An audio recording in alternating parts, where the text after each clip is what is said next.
नाटक की अभिव्यक्ति के लिए रंगमंच एक जीवंत माध्यम है जो सूक्ष्म, संवेदनशील तथा गहन अनुभूतियों पर आधारित रहता है।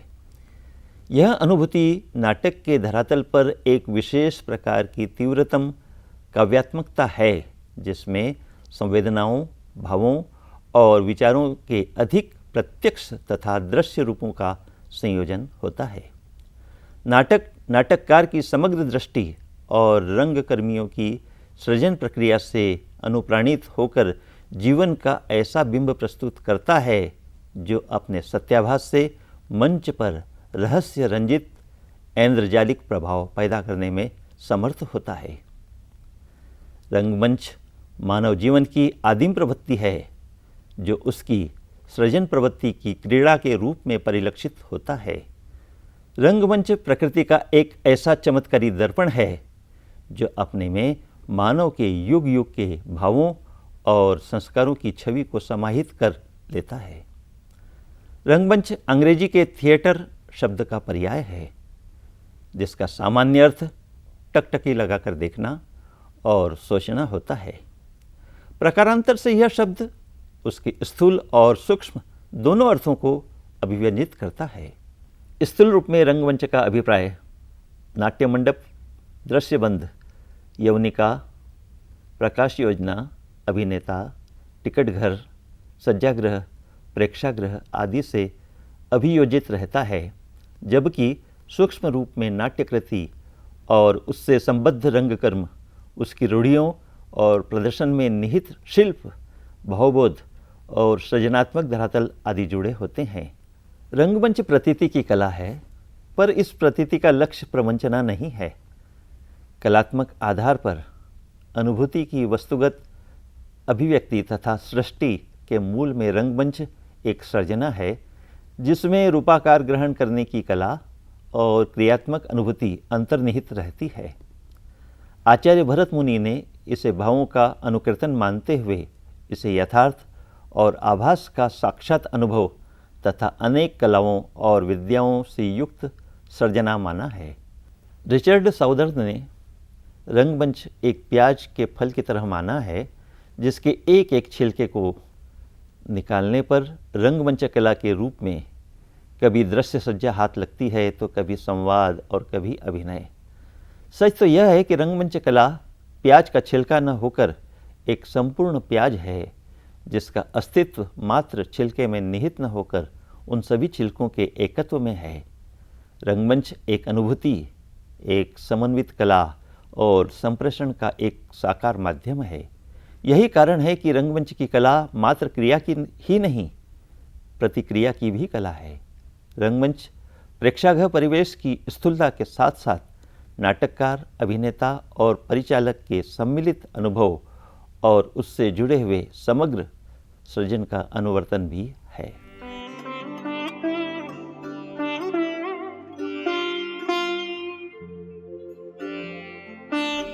मोहन राकेश की दृष्टि में रंगमंच एक ऐसा माध्यम है जिसका अपना एक व्याकरण होता है। जब तक कोई भी नाटककार अपने इस माध्यम रंगमंच के व्याकरण और उसके मुहावरे को अच्छी तरह से समझ नहीं पाता और अपनी इस पहचान और समझ का सृजनात्मक उपयोग करने की क्षमता नहीं रखता, तब तक वह किसी श्रेष्ठ नाट्यकृति का सृष्टा नहीं हो सकता। उनकी दृष्टि में नाटक की रंगमंचीयता का अर्थ मंच पर पर्दों और फुटलाइटों के सामने पार्श्व संगीत के साथ मेकअप करके अभिनेताओं द्वारा संवादों को ठीक प्रकार से बोल देना मात्र नहीं है। उनके लिए नाटक और रंगमंच के अर्थ अत्यंत गंभीर और व्यापक थे। दृश्य और श्रव्य तत्वों के सार्थक संयोजन का नाम ही रंग नाटक है। रंगमंच के संदर्भ में दृश्य का प्रस्तोता अभिनेता है और श्रव्य या ध्वनि का शब्दकार अर्थात नाटककार। निर्देशक का मूल दायित्व उस दृश्य और श्रव्य के बीच सार्थक नाटकीय संबंध स्थापित करना है।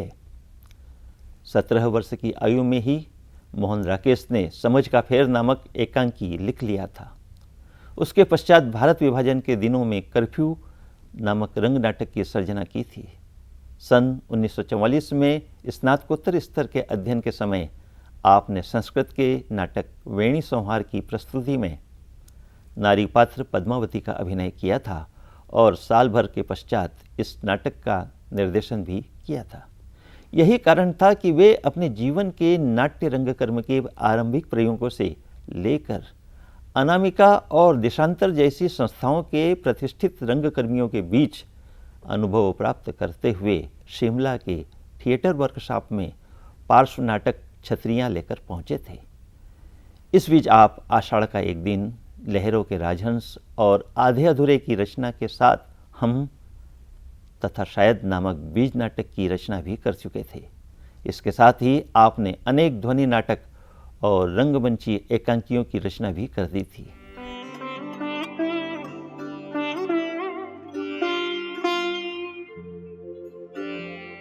हिंदी में संगठित रंगमंच के अभाव और उससे जुड़ने की कल्पना की मानसिकता न होने के कारण मोहन राकेश ने अपने आप को कभी रंगमंच का एक हिस्सा भी नहीं माना। लंबे समय तक वे मानते रहे कि रंगमंच का जो स्वरूप आज तक रहा है वह पूरी तरह से परिचालक अर्थात निर्देशक की कल्पना और उसकी अपेक्षाओं पर निर्भर रहा है। रंगमंच के लिए नाटककार का प्रतिनिधित्व केवल उसकी मुद्रित अथवा अमुद्रित पांडुलिपि द्वारा ही होता रहा है। उन दिनों जब उनके एक नाटक आषाढ़ का एक दिन का मंचन इलाहाबाद में हुआ था, तब परिचालक ने अंबिका की जगह एक बाबा की भूमिका रख दी थी। 2 माह बाद किसी ने इसकी सूचना राकेश को दी थी। नाटक और नाटककार के बीच का संबंध केवल रॉयल्टी का नहीं होना चाहिए, यह मोहन राकेश मानते थे। होना यह चाहिए कि नाटक की रचना प्रक्रिया को रंगमंच की प्रयोगशीलता के साथ जोड़ने की संभावनाओं का पता लगाना चाहिए। इस स्थिति में यह भी विचार करना चाहिए कि रचना प्रक्रिया और रंग प्रक्रिया के बीच नाटककार के अधिकार सुरक्षित रहना चाहिए। मोहन राकेश बाह्य दृष्टि से रंगमंच को नया और आधुनिक रूप देने के पक्ष में नहीं थे। वे चाहते थे कि न्यूनतम उपकरणों के साथ जोड़ने की दिशा में रंगमंच के शब्द और मानव पक्ष को समृद्ध बनाया जाना चाहिए।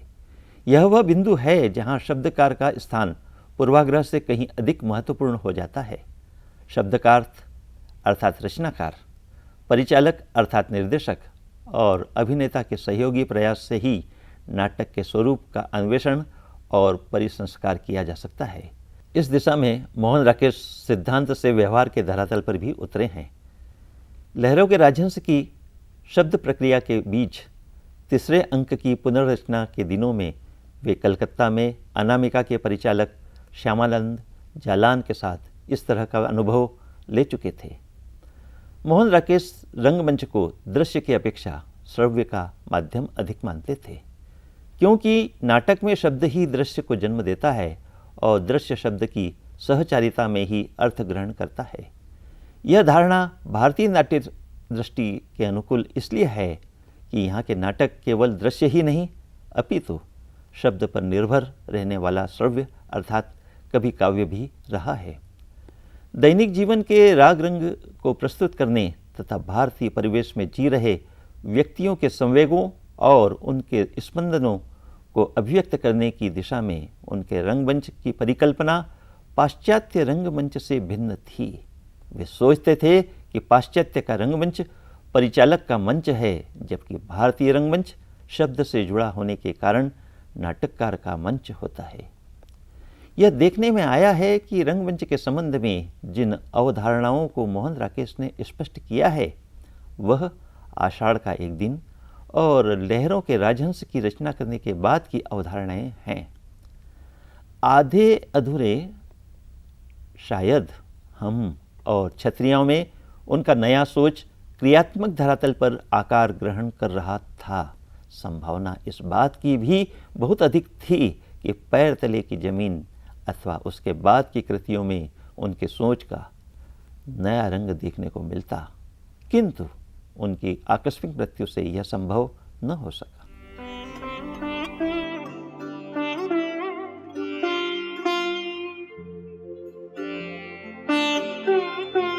प्रयोगधर्मी होने के कारण मोहन राकेश की रंगमंचीय दृष्टि में सदैव एक कभी न नष्ट होने वाली ताजगी तथा कुछ नया करने की अंतहीन ललक अनुवर्तित होती रही है।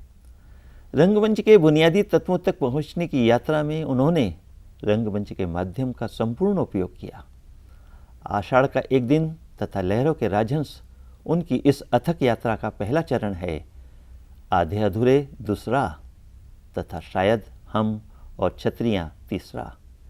आषाढ़ का एक दिन की तुलना में उन्होंने लहरों के राजहंस में रंग तत्वों का विस्तृत एवं व्यापक उपयोग किया है।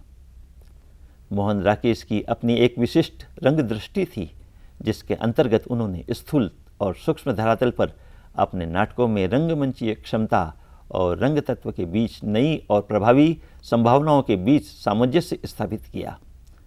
उनके नाटकों में अभिव्यंजित पात्रों के चरित्र, उनके द्वंद्व तथा मानव नियति की विडंबनाओं के चित्रण में निहित उनका कथ्य प्रेक्षक की संवेदना से सीधा साक्षात्कार करता है। मोहन राकेश ने अनुभूति के धरातल पर नाटक के कथ्य में अनुभूति स्पर्शित शब्दों के बिंब एवं प्रतीकों का जिस कौशल से प्रयोग किया है, वह उन्हें रंगमंच के कवि का गौरव प्रदान करता है। आषाढ़ का एक दिन में उन्होंने मेघ के बदलते अर्थों का जिस भाव प्रवणता से वर्णन किया, मल्लिका की कोमल भावनाओं को जिस संवेदना से अर्थवत्ता दी, कालिदास के अंतर्द्वंद को जिस तार्किकता से उभारा, वह उनके रंगमंच कवि होने का प्रमाण है। लहरों के राजहंस में कमल ताल में राजहंस की केली क्रीड़ा, कामोत्सव आयोजन का उत्सव, श्यामांग का उलझता सुलझता प्रलाप, नैपथ्य से आता बौद्ध भिक्षुओं का संवेद स्वर, सुंदरी के प्रसाधन में नंद की सहभागिता तथा मुंडित अवस्था में नंद की वापसी आदि प्रसंग कवित्वमय होकर सम्मोहक भाव सर्जना करते हैं। इन दोनों नाटकों में राकेश का यह कवित्व कौशल शब्द के स्थान पर संवेदना संपुटता के धरातल पर हुआ है। आधे अधूरे में शब्दाकार की रंग विधायिनी ऊर्जा और नाट्यानुभूति इतनी तीव्र है कि उसने मरे हुए जानवर की तरह गंदे पाजामे, जूठे चाय के बर्तनों, टूटे फूटे फर्नीचर तथा गर्द भरी फाइलों जैसे शब्द चित्रों के माध्यम से घर की जीर्ण शीर्णता की नहीं बल्कि एक जीवंत वातावरण की निर्मित भी की है। पैर तले की जमीन में जहां तहां पड़ी जूठी प्लेटों, खाली और भरे हुए गिलास, बिखरे हुए ताश के पत्ते, पुल की टूटती कड़ियों की आवाजें आदि सार्थक वातावरण की सर्जना करती है। मोहन राकेश अपने नाटकों में ऐसे दृश्य विधान का चयन करते हैं जिसमें उनकी सर्जनात्मक अनुभूति के माध्यम से प्रभावपूर्ण वातावरण की सृष्टि हो जाए। उनके दृश्य विधान पात्र अथवा घटना को पृष्ठभूमि देने के साथ साथ मानवीय क्रियाकलाप के लिए आधार भी प्रस्तुत करते हैं। आषाढ़ का एक दिन में मेघ के द्वारा राकेश ने एक अंतरंग वातावरण की सृष्टि की है। लहरों के राजहंस में भिक्षुओं का संवेद स्वर, राजहंस का कलरव, श्यामांग का प्रलाप तथा आधे अधूरे में कमरे में रखे व्यतीत स्तर के अवशेष नुमा sofa set, dining table, cupboard आदि के द्वारा प्रभाव उत्पन्न किया गया है। पैर तले की जमीन में टूरिस्ट क्लब ऑफ इंडिया का बार आगे चलकर नाटक के पात्रों की सीमाओं का प्रतीक बन जाता है। राकेश के नाटकों का परिवेश सदैव उनके पात्रों पर भारी पड़ा है। अपनी रंगमंचीयता अवधारणा में मोहन राकेश ने रंगीयतावादी दृष्टि के अंतर्गत प्रतीकों एवं कदाचित अति प्राकृतिक तत्वों का उपयोग भी किया है। आधे अधूरे में कैंची से तस्वीरें काटना, कार्टून बनाना, पेंट में कीड़ा घुसने का नाटक करना से लेकर एक ही पुरुष द्वारा 4 भूमिकाएं निभाने का प्रयोग चमत्कारपूर्ण है। लहरों के राजहंस में 2 दीपाधारों पर स्थित पुरुष और स्त्री मूर्ति का प्रतीक शब्दकार के कथ्य को स्थापित करता है। राकेश के पात्र मल्लिका, सलमा, सुंदरी, सावित्री, विलोम, अंबिका, श्यामांग, अब्दुल्ला आदि सामान्य पात्रों से अलग होकर अपनी विचित्र किंतु अलग पहचान बनाते हैं। ये प्रयोग राकेश के नाट्यानुभव को प्रतीकात्मक एवं आत्मपरकता भी प्रदान करते हैं। मोहन राकेश अपने नाटकों में नाट्य स्थितियों, पात्रों के द्वंद्व, उनकी भंगिमाओं और बदलती आकृतियों तथा संवादों आदि में रंग तत्व को समायोजित करने के कारण रंगमंच के प्रभावी सर्जक के रूप में पहचाने जाते हैं। उनकी शब्द कृति का शब्द रूप दृश्य रूप का अनुगामी है। वे नाट्य तत्व के आधार पर मंच पर बिंब एवं प्रतीकों की अवतारणा करते हैं। आषाढ़ का एक दिन का प्राकृतिक परिवेश बिंबों पर निर्भर है। लहरों के राजहंस में बाहर उद्यान का संकेत दिया गया है। आधे अधूरे में बंद घर का वातावरण उभरता है। पैर तले की जमीन में नदी के पुल और बाढ़ का परिदृश्य उपस्थित होता है। नाटक के अंत में पात्र और परिवेश का आश्रय लेकर जो रंगमंचीय बिंब परिलक्षित होते हैं वे अत्यधिक प्रभावपूर्ण हैं। यथा वर्षा में वल्लिका के घर से निकलता कालिदास, बाँह छुड़ाती पत्नी की उपेक्षा से आहत नंद, लौटता हुआ महेंद्रनाथ तथा टेलीफोन की घंटी सुनकर बेतहाशा भागता अब्दुल्ला।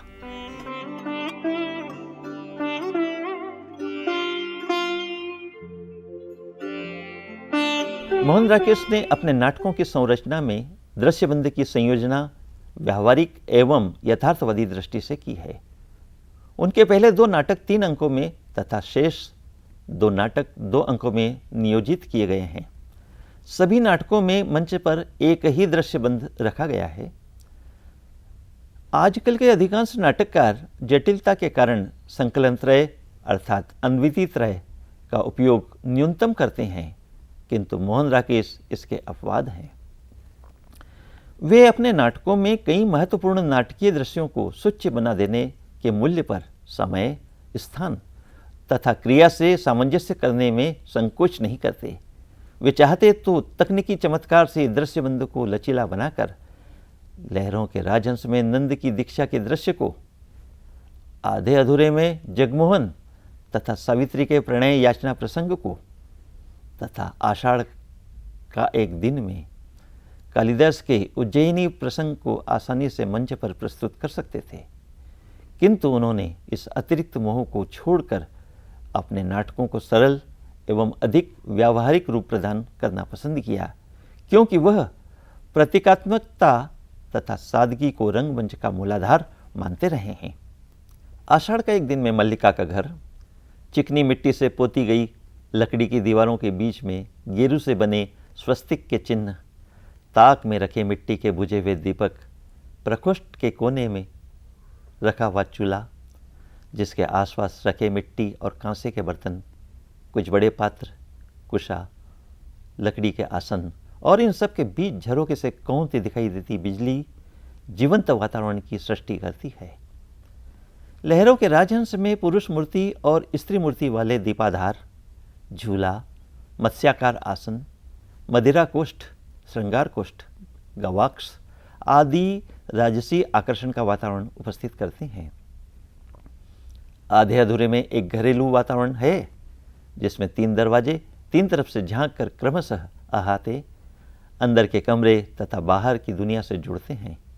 मंच पर डाइनिंग टेबल, अटूटा टी सेट, फटी किताबें, टूटी कुर्सियां, ढीला ढाला sofa set, covered dressing table, गद्दे, पर्दे, मेजपोश, शेल्फ, तिपाई आदि मध्य वित्तीय स्तर से ढहकर निम्न मध्य वित्तीय स्तर पर आए हुए एक घर का वातावरण जीते हैं।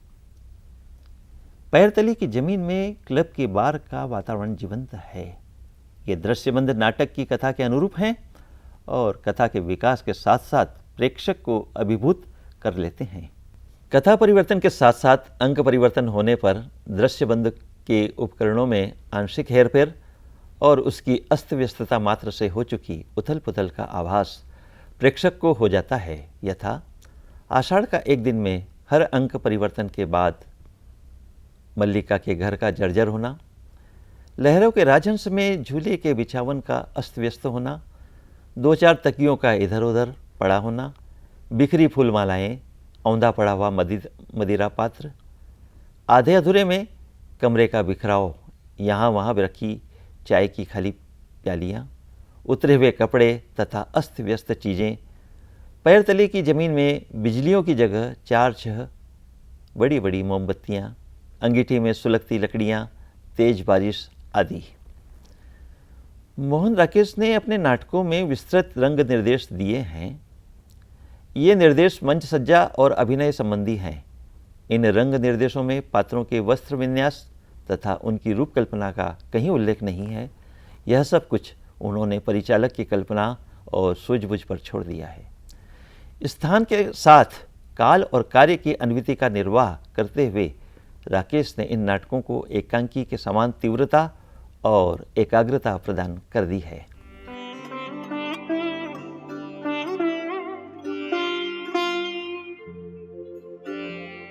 रंगशिल्पी मोहन राकेश की मंच चेतना पर्दों से प्रकाश की ओर बढ़ी है।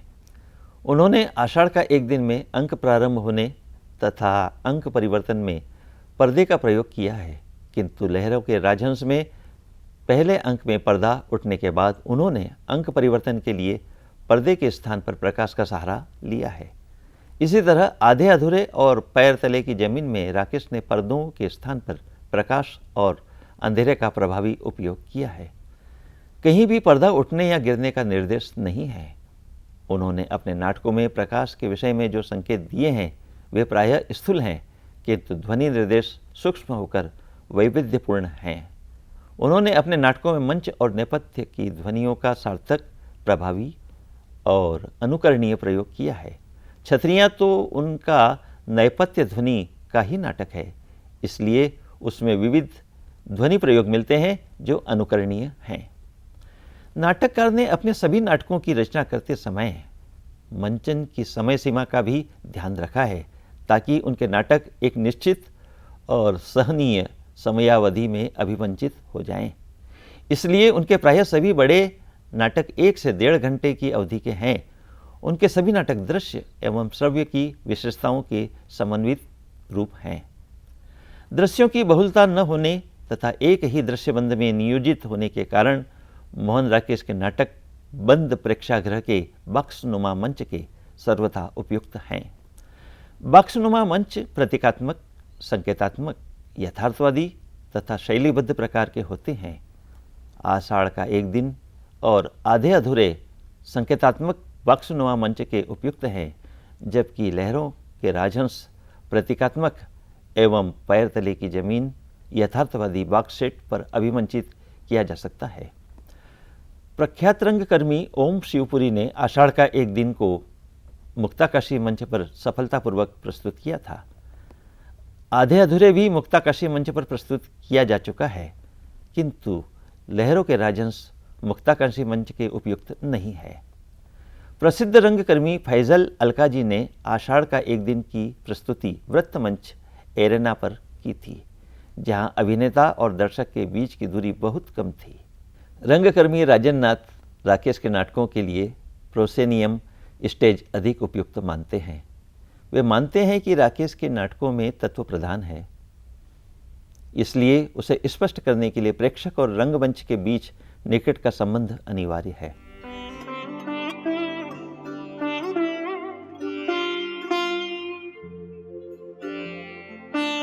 मोहन राकेश का रंगशिल्प संपुष्ट, नाट्य भाषा प्रासंगिक एवं पात्रानुकूल है। उनके नाटकों में प्रयुक्त भाषा में नाटक के द्वंद्व और तनाव की अभिव्यक्ति का सामर्थ्य तथा लय, टोन और शब्द विन्यास के द्वारा प्रेक्षक से सीधे तादात्म्य करने की क्षमता है। उनके नाटकों की रंगमंचीय सफलता का सशक्त आधार भाषा और संवाद है। उन्होंने संवाद अर्थात कथोकथन को दृश्य, स्थिति तथा अर्थ के साथ जोड़कर नाटकीय चमत्कार उत्पन्न किया है। इसी तरह उन्होंने अपने संवादों को एक विशिष्ट नाटकीय शिल्प में ढालकर व्यंजना, वक्रता, ध्वन्यात्मकता और नाट्यपाठ से भिन्न अर्थगौरव प्रदान किया है। उन्होंने अपने संवादों में रंगीयता का समावेश कर शब्दों के आंतरिक संबंध, आरोह अवरोह और लय के प्रयोग से संवादों की उदात्तता को बढ़ाया है। उन्होंने कथोकथन को क्रिया व्यापार, दृश्य, मौन, नेपथ्य, बिंब तथा प्रतीक से जोड़कर शब्द को रंग तत्व का प्रधान संवाहक बना दिया।